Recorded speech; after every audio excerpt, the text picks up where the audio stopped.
Peter, what exactly is an API? Everyone keeps throwing the term around like it's obvious, but all I see are URLs and JSON flying everywhere. Alright, Stewie, technically speaking, API stands for Application Programming Interface, is a structured way for software systems to communicate. You send a request to a server endpoint, it processes the request, and returns structured data, usually in JSON or XML. So it's like a standardized protocol layer that lets my application interact with external services? Exactly.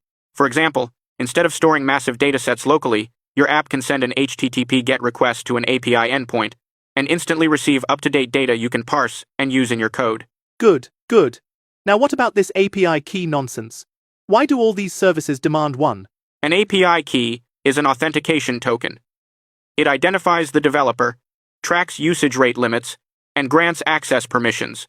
You embed it in your request headers or query parameters so the server knows who's making the request and whether they're allowed to access that resource. That explains why half my scripts break at 2 a.m.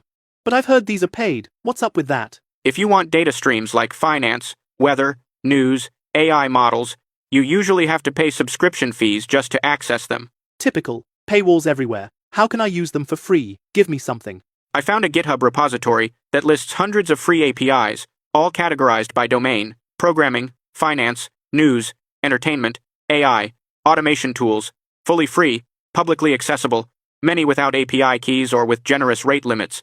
Hundreds of free endpoints? Peter, that's a massive resource for developers. Exactly.